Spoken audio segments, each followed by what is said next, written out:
Dan gue rasa kebetulan beberapa teman-teman juga butuh ruang buat punya teman kan gitu. Dan semakin dewasa kayaknya yang paling gampang ke komunitas. Kalau sekarang sih paling gampang ke pedal ya. Kalau misalnya lihat ada komunitas Innova misalnya, kan yang diomongin nggak mobilnya, yang diomongin kayak, oh anak gue mau kuliah nih bro. Misalnya kayak, it's just one thing in common yang bikin mereka datang, dalamnya ya udah suka-sukanya.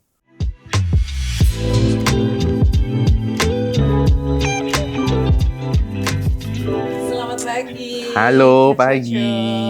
Coco. Welcome di kantor kami ya. Selamat datang di podcast terbaru In a Nutshell. Finally we back again. Gimana nih, Cak?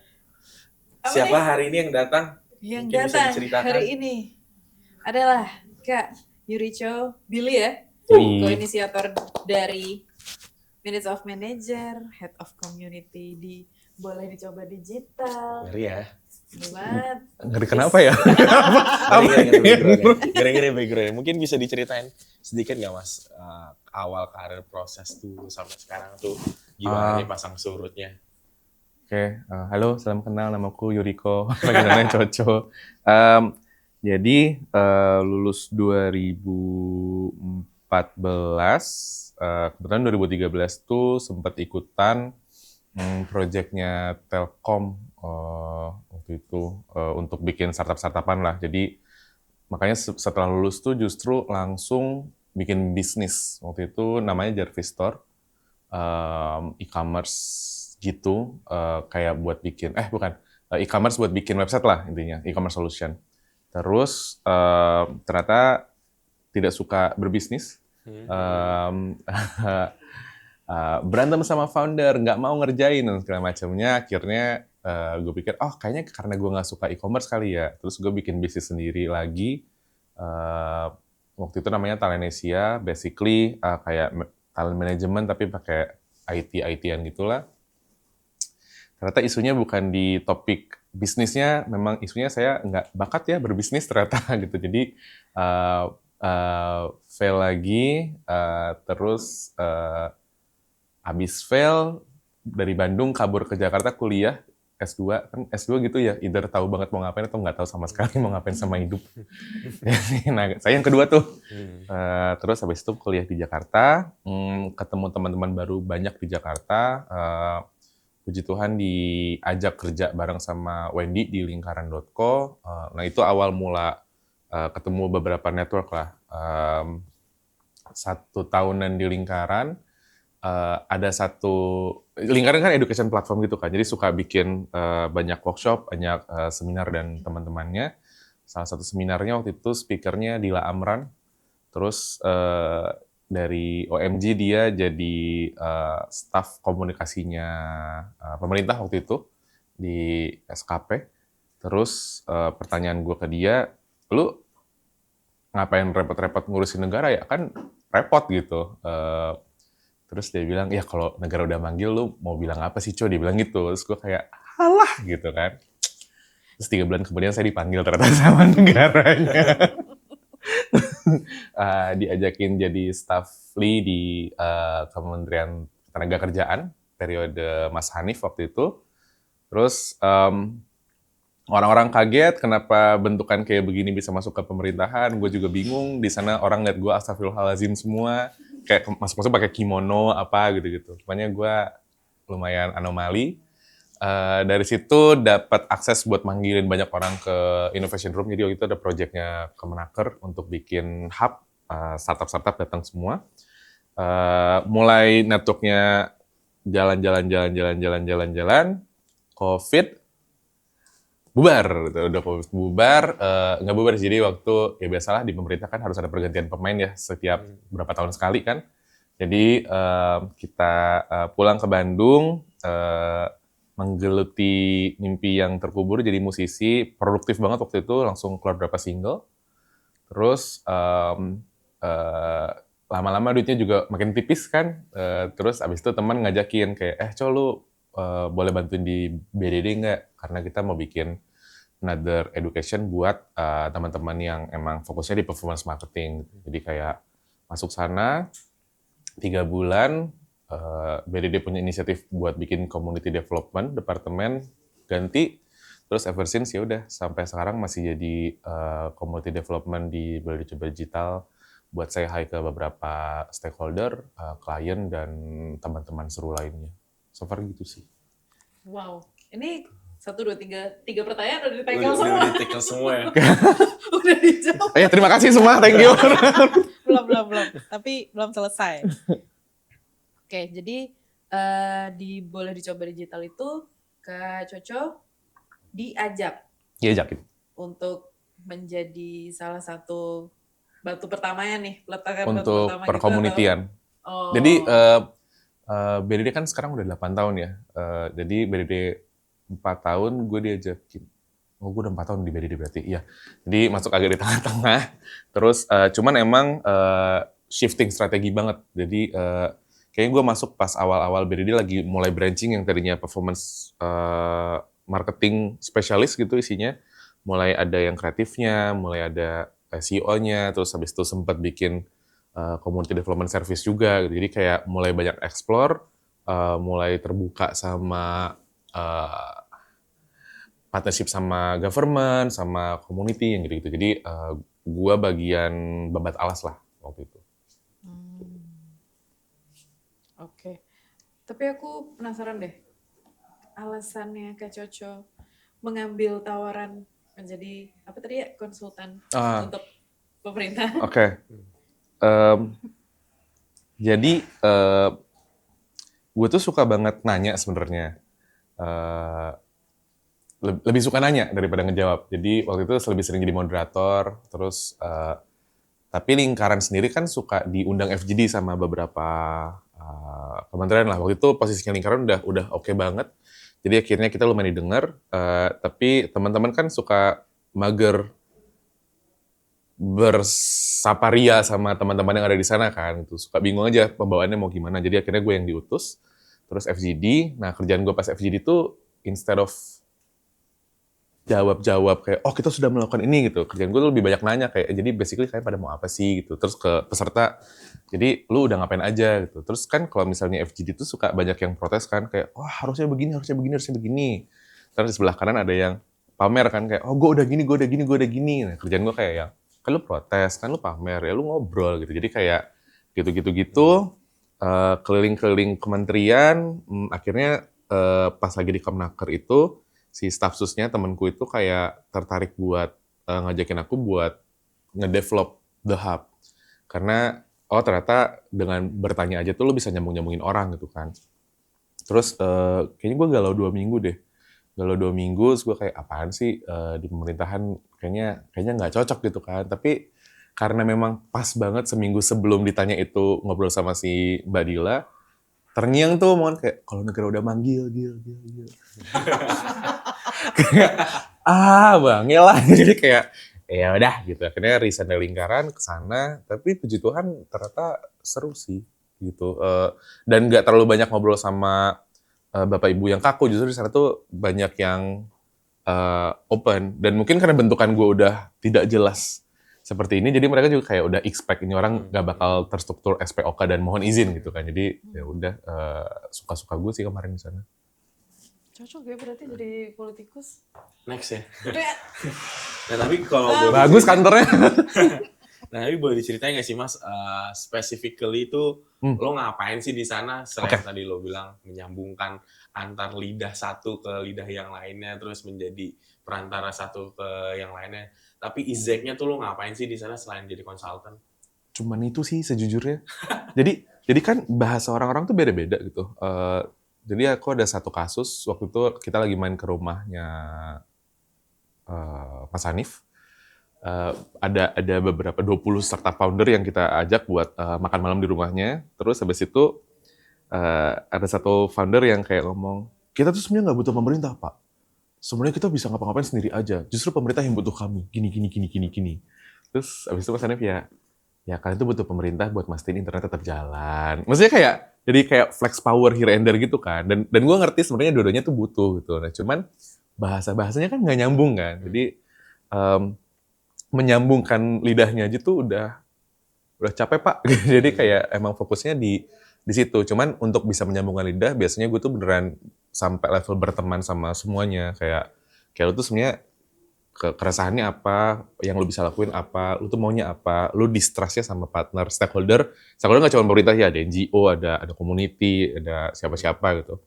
Distrust lu apa? Oh ini, jadi gue sampaikan kayak ke semua stakeholder, udah siap, baru dikumpulin gitu. Jadi emang jadi mutual friend for everyone ya. Karena kan sebenarnya pas lu punya mutual friend, lu agak lebih secure ya buat ngobrol kan kayak kayak gue di sini juga karena diajakin kan, kalau siapa tiba-tiba gue permisi gitu masuk kan kayak siapa nih gitu. Jadi gue emang jadi job desk-nya memang jadi mutual friend-nya stakeholders. Tapi gue pengen tahu juga selain reason tadi kayak yang lo bilang bahwa panggilan negara itu kayak terlalu ini banget ya, patriotis banget ya. Tapi ada reason nggak sih menurut lo kayak ini benefit untuk karir lo secara sepak terjang selama ini, atau memang lo melihat bahwa ini ada opportunity yang bagus juga untuk lo meluaskan atau mengguritakan bisnis dan experience lo?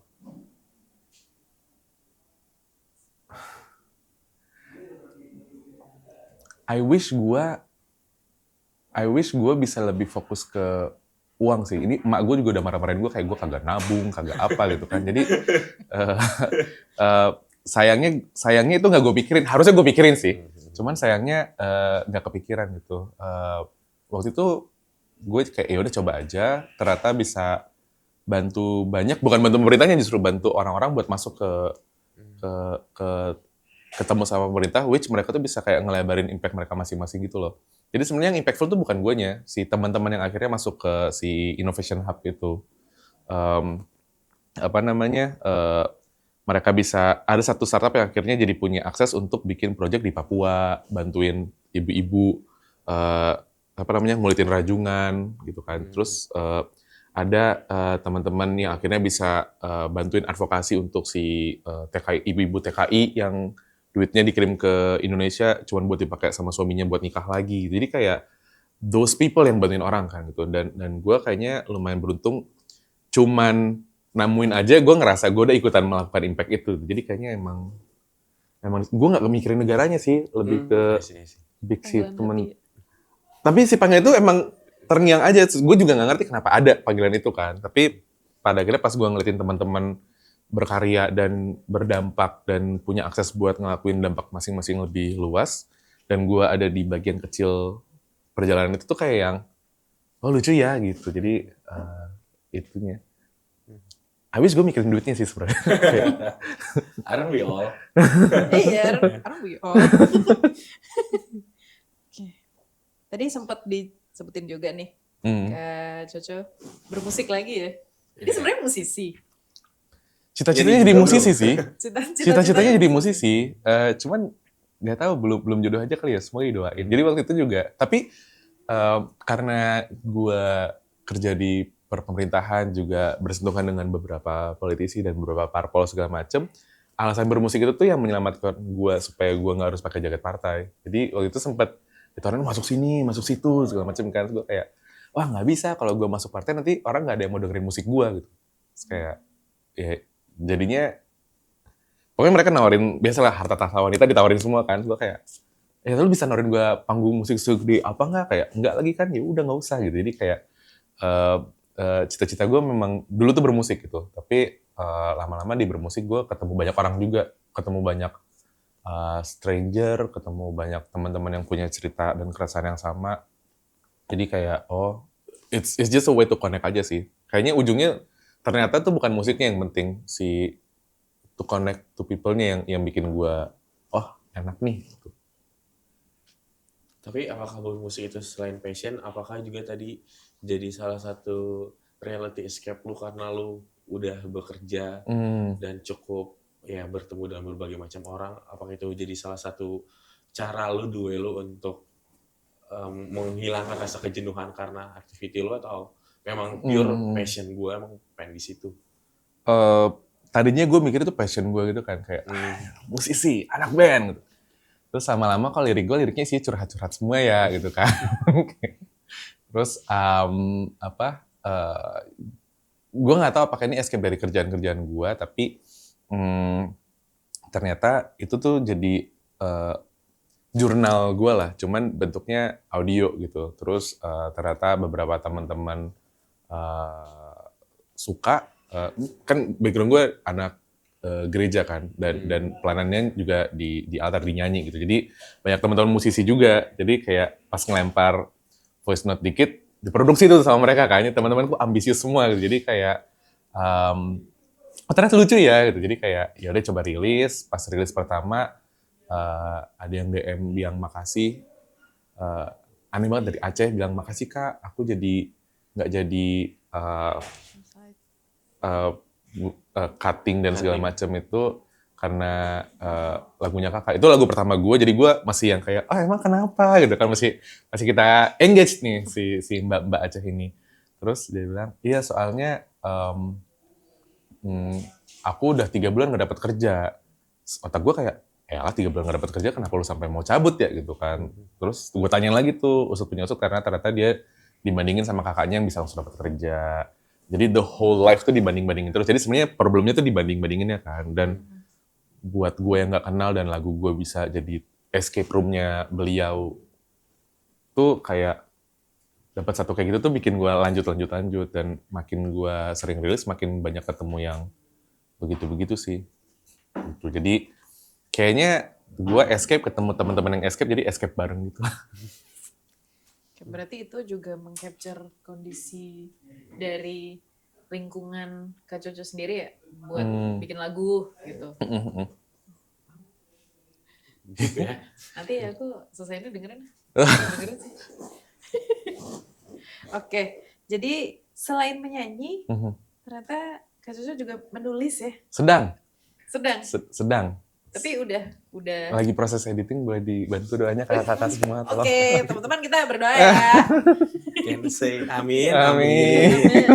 Amin. Jadi menulis itu apakah passion atau mungkin sekali lagi reality escape juga?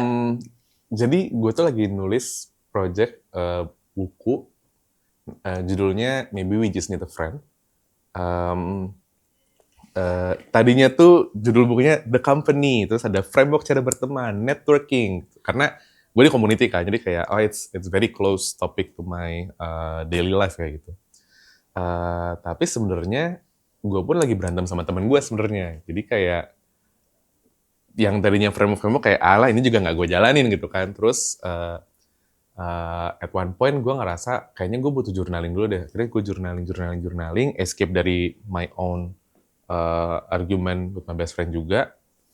Terus tiba-tiba jadi lebih cepet tuh, kayak udah kelar aja gitu dibanding si framework yang awalnya gue bikin. Jadi apakah gue passion? Enggak sih, itu jurnal gue kebetulan teman-teman banyak yang mau bantuin gitu. Tiba-tiba ada kolaborasi sama fotografer lah, ada yang mau bikin audionya apalah. Jadi kayak dari keresahan dan journaling buat diri sendiri itu jadi karya yang bisa dikaryakan bareng sama teman-teman. Jadi kayak maybe we just need a friend aja sih gitu. Oke, jadi maybe we just need a friend itu apakah literally we just need a friend atau mostly gue tuh curhat tentang adult friendship di situ, friendship breakup yang nggak pernah diajarin. Kenapa Mbak mau cerita?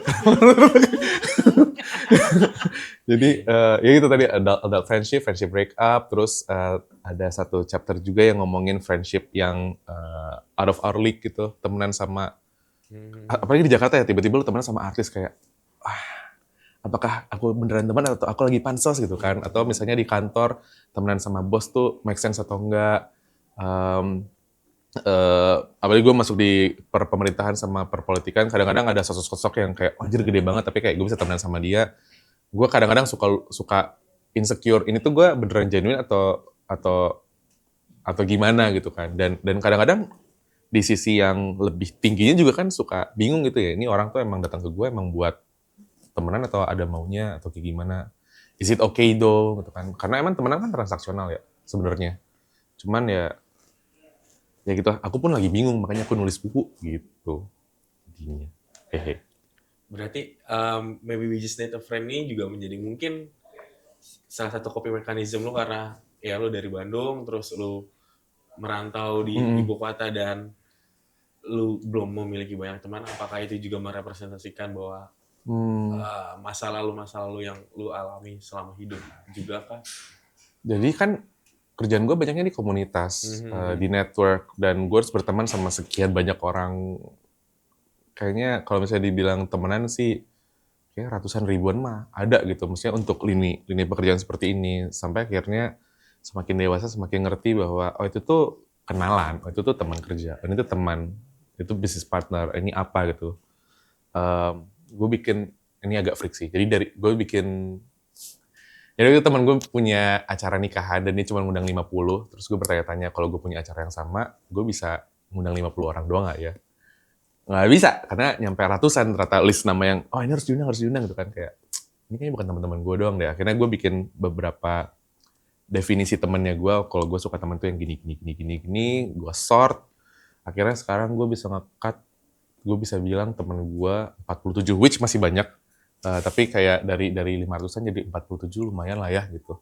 Um, tapi itu pun kadang-kadang juga masih di Jakarta especially ya, ya masih ada lonely-nya, masih kadang-kadang lu nggak enak kayak temen lu nih udah nikah, udah punya anak, lu bisa nggak ya buat reach out mereka gitu kan. Sedangkan lu juga tahu hidup mereka lagi ribet gitu.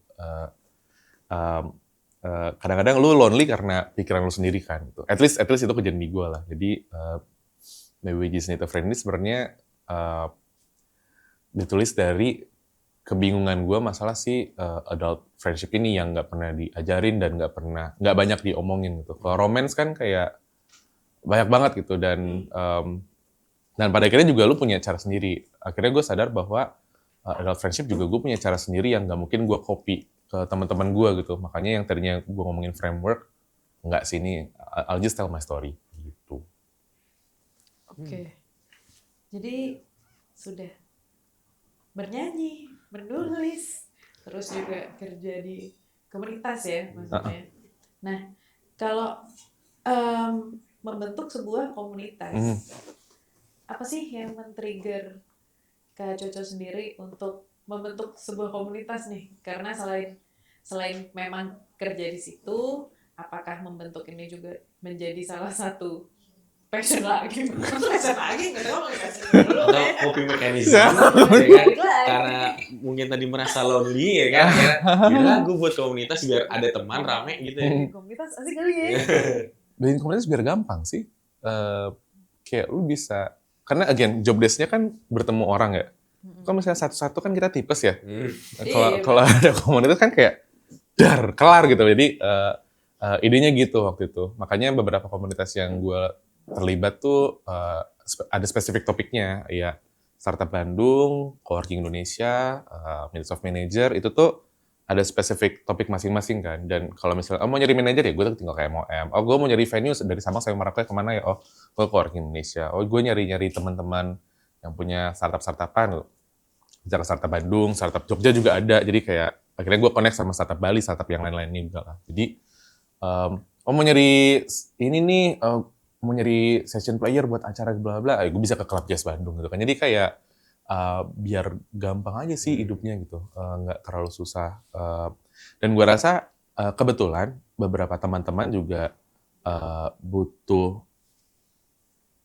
ruang buat punya teman kan gitu. Dan semakin dewasa kayaknya yang paling gampang ke komunitas. Kalau sekarang sih paling gampang ke pedal ya sayangnya.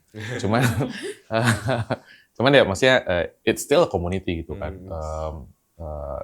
Punya kesamaan, punya common thing yang bisa mereka obrolin bareng lah. Sisanya turunannya macam-macam ya monggo gitu. Kayak kalau misalnya lihat ada komunitas Innova misalnya. Kan yang diomongin nggak mobilnya, yang diomongin kayak, oh anak gue mau kuliah nih bro. Misalnya kayak, it's just one thing in common yang bikin mereka datang, dalamnya ya udah suka-sukanya.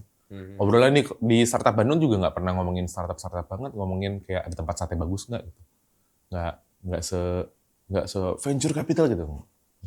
They just need reason to come, terus ya udah. Nah, karena mereka udah ngumpul, kerjaan gue yang harus connect ini jadi jauh lebih gampang karena kayak halo 1.000 warga gitu kan. Okay, nice. Aku boleh diceritain nggak komunitas yang Coworking Indonesia tadi? Jadi Coworking Indonesia ini asosiasi coworking space se-Indonesia. Awalnya tuh ini lucu sih. Jadi gue masuk ke sana tuh gara-gara Lingkaran itu jadi bagian of the Coworking Association itu. Lingkaran ini kebetulan kan punya banyak program, sedangkan Coworking Space itu kan tempat ya, space gitu. Butuh program, butuh aktivasi. Jadi awalnya masuknya ke situ. Cuman sekarang, apalagi setelah pandemi kemarin, definisi space tuh jadi berubah gitu, nggak fisikal lagi. Dan coworking space juga udah berubah, nggak cuman tempat kerja, karena lo bisa kerja di mana aja, bisa di coffee shop, bisa di mana, lo bisa meeting di gym bahkan gitu kan. Jadi kayak intinya semua third space, semua tempat yang akhirnya lo bisa berkumpul dan berdiskusi dan bertumbuh bersama, itu tuh bisa banget dianggap tempat coworking lah sebenarnya. Kalau gue mungkin ngeredefinisinya kayak gitu. Dari Sabang sampai Merauke ada coworking spaces. Coworking spaces ini jadi tempat tinggal, tempat kerja, dan tempat tumbuhnya beberapa teman-teman. Ada freelancer, ada startup di local chapters, ada mahasiswa-mahasiswa juga yang suka di sana gitu. Freelancernya banyak banget yang programmer, banyak yang designer.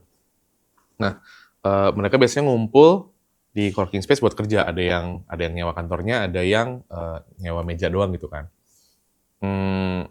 Orang-orang yang ngurusin orang-orang ini kan community builder semua tuh, karena setiap coworking space pasti punya community-nya masing-masing kan.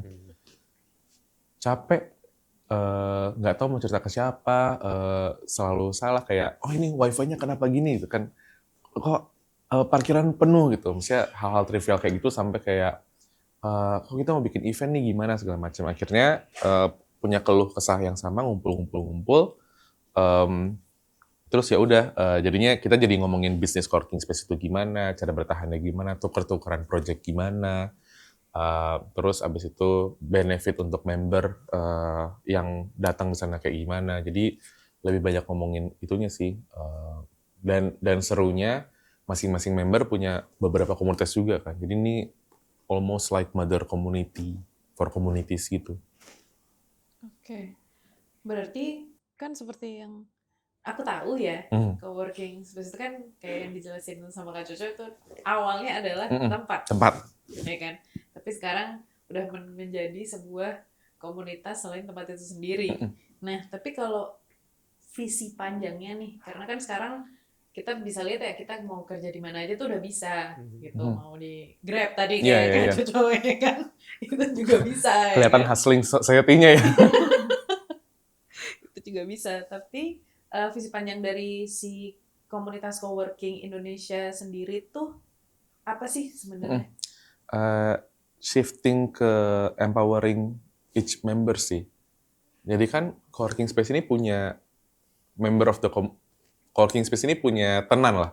Tenan punya member of the coworking, dan mereka yang punya tanggung jawab buat nge-empower orang-orang ini kan gitu. Nah, sedangkan si community caretaker-nya, which adalah si owner dan operator coworking space ini juga mesti di-empower kan. Jadi kita ngejagain supaya orang-orang yang punya yang punya akses dan privilege untuk taking care of people ini juga di-take care of. Awalnya itu dulu. Terus harapannya dari setiap coworking space ya bisa ngasih impact. Masing-masing ada coworking space yang emang fokusnya buat ngebanyakin creator, ada coworking space yang emang fokusnya ngangonin beberapa freelancer gitu kan. Nah, tiap coworking space caretaker ini visinya supaya bisa di take care juga sama the association gitu. Jadi lebih ke MLM of impact kali ya itu kayak. Oke. Nah, tadi kan lu udah menceritakan banyak gitu ya Mas ya, mengenai experience dan pekerjaan. Kira-kira nih sekarang kalau ditanya, lo tuh pengen dikenal sebagai Yurico apa sih? Apakah seniman gitu ya, penyanyi, penulis, atau Yurico sebagai community builder atau apa nih? Seniman berat ya, takut. Community builder juga akhirnya gue mulai mencoba melepaskan jaket itu sih, karena udah banyak juga sih teman-teman yang akhirnya ngambil peran itu gitu. Jadi gue kayak lagi mencoba mencari tempat gue kira-kira di mana. gue masih nyaman jadi singer songwriter walaupun itu yang paling nggak kekejar projectnya. Kayak masih jadi mimpi gue. Tapi kayaknya kalau misalnya sekarang nyamannya gue jadi temen aja sih. Kayak ya karena gue temennya ini berarti lu bisa kalau penyambung apa ya, networker, Nokia. bridge. Nokia kan? Connecting people ya. Nokia boleh placement di sini. Tapi kayaknya ya bridge connector, tapi mungkin lebih nyaman jadi teman kali ya. If that makes sense.